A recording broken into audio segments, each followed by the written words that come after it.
2025 tahun kehancuran Jokowi.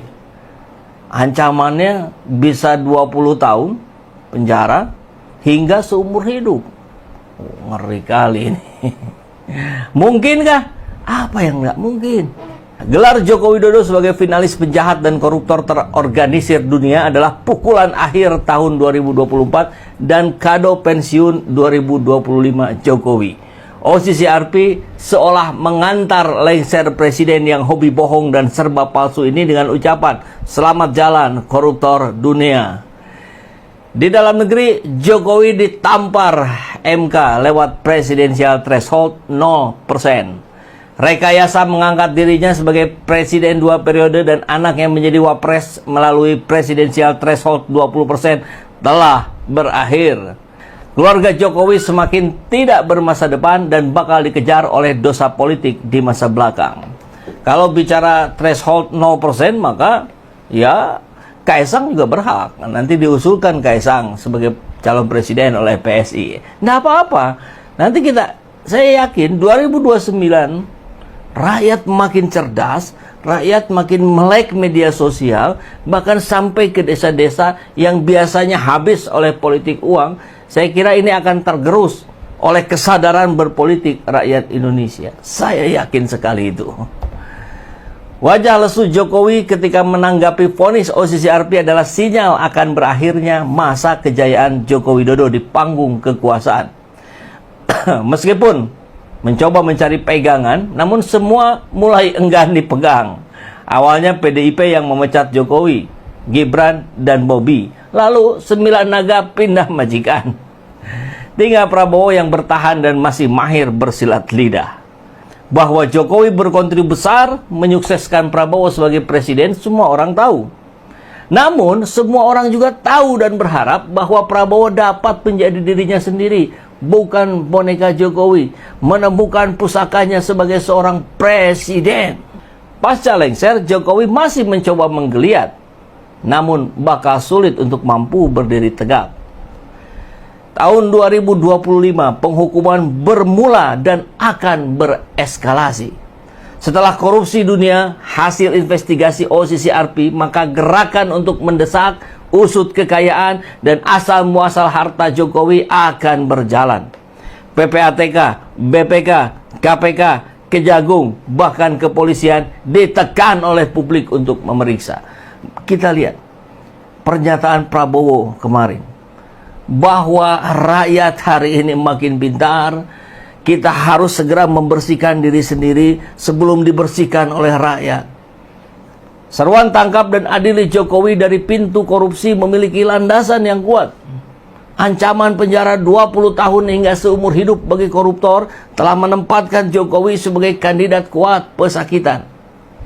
Belum lagi aksi-aksi tuntutan sanksi hukum gantung dan teatrikal guideline oleh mahasiswa.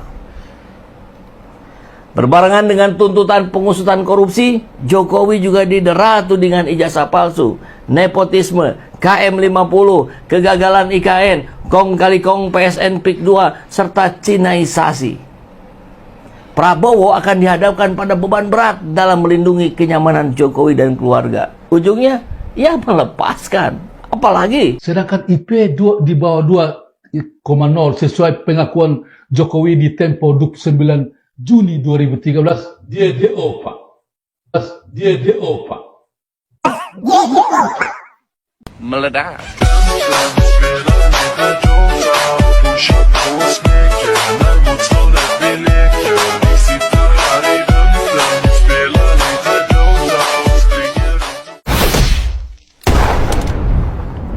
Jokowi kan dia kan sudah bilang bahwa dia masuk di Fakultas Kehutanan UGM. 80 juga toh? 80 juga. 80. Nah, saya waktu itu, maka ini saya bisa bilang bahwa dia DO, Pak. Dia DO? Ya, menurut saya dia DO. Kenapa? Karena begini, kami waktu kuliah tahun 80, itu kan dari pergeseran dari dari Desember ke Juni, Pak. Jadi kami masuk Juni kan. Itu sudah aturan tertulis di seluruh Indonesia bahwa IP di semester 4 itu ada penilaian, Pak. Semester 4 ada penilaian bahwa IP 2,5 ke atas berhak tulis skripsi.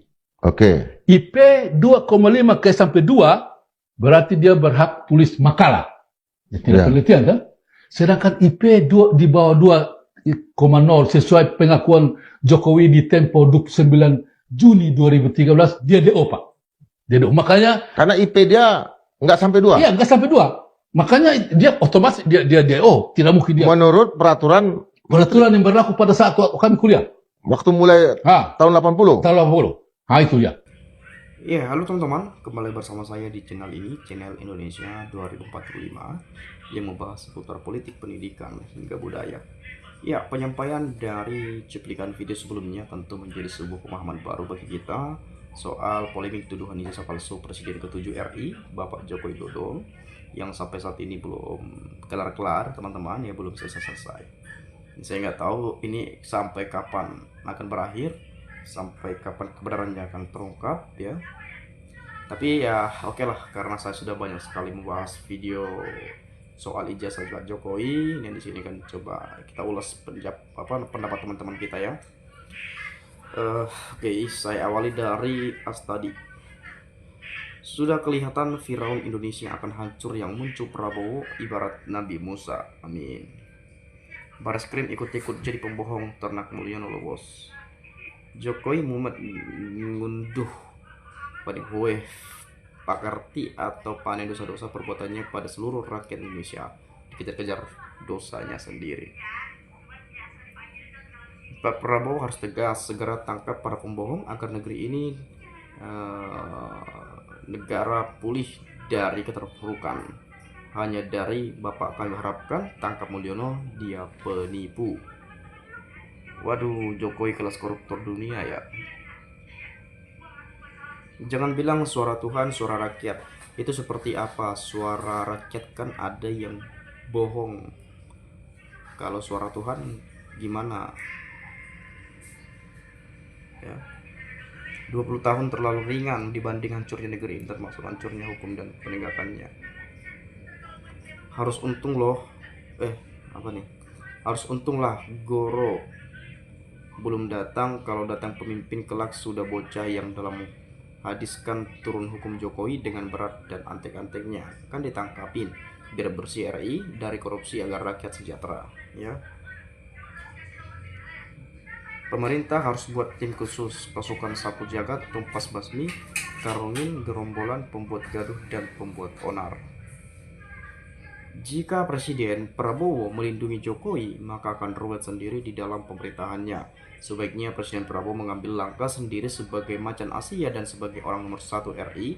Jika Prabowo melepaskan diri dari Jokowi, maka mayoritas rakyat akan merapatkan diri pada Prabowo, kecuali bajar-bajar Jokowi. Baru kali ini di Republik tercinta ada Presiden Raja bohong, ijazah bohong, mobil SMK, IKN mangkrak, dan banyak lagi yang lainnya. Kalau bisa jangan banyak ngomong, segera hukum Jokowi. Masa gak ada berani hukum satu orang se-Indonesia gitu ya. Jadi banyak sekali memang tuntutan-tuntutan dari masyarakat terkait Pak Jokowi. Ada yang bilang adililah, ada yang bilang inilah, dan banyak sekali sebetulnya.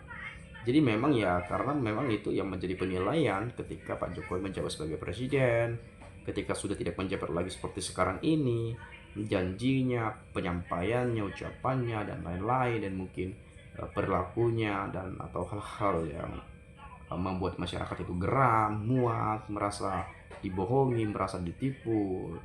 Ini macam-macam penilaian masyarakat Indonesia ya. Tapi tidak semua menilai seperti itu, banyak juga yang mendukung, membela, dan lain-lain ya. Jadi ya terlepas daripada itu ya kita sendiri yang menilai gitu ya. Nah, kemudian ingat kasus Presiden Meksiko Fujimori berakhir tragis akibat korupsinya dan diakhiri tahanannya meninggal dunia. Jangan-jangan Joko Widodo nasibnya seperti Fujimori. Kepolisian sedang tidak baik-baik saja, mana kami percaya pada uji laboratorium forensiknya. Nggak boleh senang-senang, penjara 20 tahun belum masuk sidang, tunggu sidang.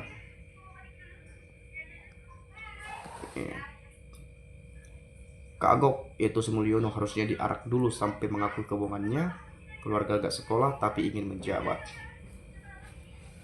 Padahal sebetulnya untuk menghindari penyampaian komentar-komentar atau cibir-cibiran semacam ini, ya lebih baik sih ditunjukkan saja daripada ini menjarat kemana-mana gitu ya.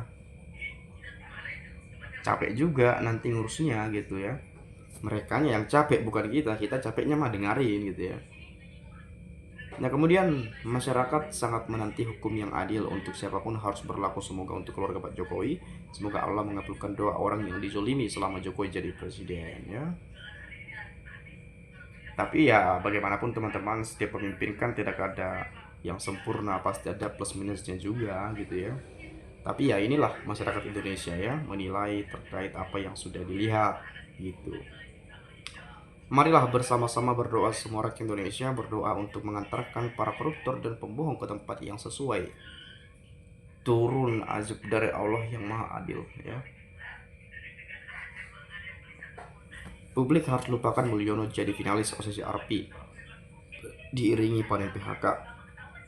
TKA Cina jarahi tambang-tambang Blok Medan, penyelundupan 5 juta ton nikel ke Cina dan korupsi 300 triliun timah, 341 triliun Kementerian Keuangan, 510 triliun proyek strategis nasional, sekuat triliun di Pertamina, 1,2 T di PLN ya, dan Antam berapa triliun. Bisa begitu ya. Banyak kasus di Indonesia ini yang sampai sekarang masih tenggelam, belum diungkit-ungkit lagi. Miris banget teman-teman ya.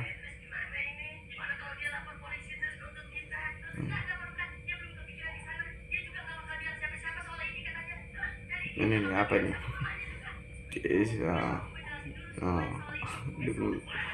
Aduh, komentar-komentar seperti itu ya yang membangun lah teman-teman ya, meskipun mengkritik pedas, tapi ya jangan sampai keluar kata-kata kebun binatang lah gitu ya. Dan mungkin kalau teman-teman punya pendapat lain ya boleh silahkan sampaikan di video ini ya. Mungkin dari saya itu saja lah. Terima kasih buat pemirsa dan teman-teman Bapak Ibu semua. Semoga kebenaran bisa terungkap secara terang benderang dan kita bisa mendengar informasi yang betul-betul sejujur-jujurnya, seadil-adilnya, dan sebenar-benarnya. Itu saja dari saya. Terima kasih, saya ucapkan sekali lagi. Salam dan sampai jumpa.